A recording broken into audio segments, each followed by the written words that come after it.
A day after India decided to hold the Indus Water Treaty at abeyance, Pakistan Prime Minister's office said any such attempt would be seen as an act of war. India's neighbour country also announced a series of retaliatory actions, including blocking its airspace for India and suspension of all trade activities. Pakistan suspends Simla Agreement. A day after India decided to hold the Indus Water Treaty at abeyance, Pakistan also announced the suspension of trade bilateral accords, including the Simla Agreement, among other moves in retaliation to New Delhi's measures against the country in the wake of the Pahalgam attack. The country also announced a series of retaliatory actions, including blocking its airspace for India and suspension of all trade activities. Pakistan's National Security Committee, comprising top civilian and military leadership, held its meeting chaired by Prime Minister Shehbaz Sharif on Thursday, April 24. The committee observed that Kashmir remains an unresolved dispute between Pakistan and India and reiterated its stand that Kashmiris have the right to self-determination. While condemning the terror attack, the Pakistan's Prime Minister's office stated, in the absence of any credible investigation and verifiable evidence, attempts to link the Pahalgam attack with Pakistan are frivolous, devoid of rationality, and defeat logic. The committee decided to vehemently reject the Indian announcement to hold the Indus Water Treaty in abeyance.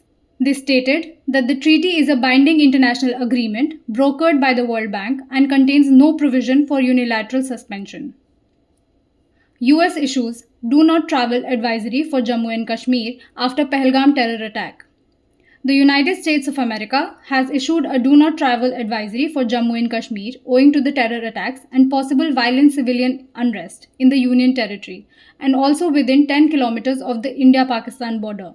The advisory warning all US citizens was issued on Wednesday, April 24, a day after terrorists opened fire in Kashmir's Pahalgam, killing 26 people, mostly tourists, in what is the deadliest attack in the valley since the Pulwama strike in 2019.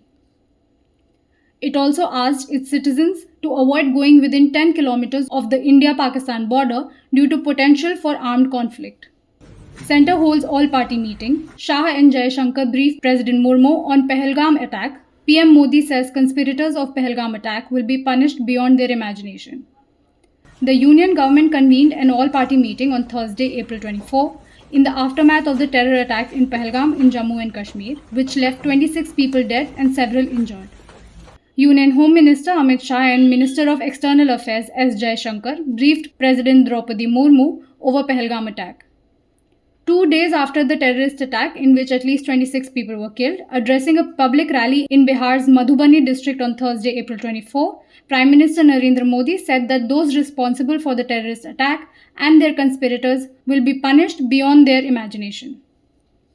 That's all for this evening wrap. Stay updated with The Hindu. Subscribe for more.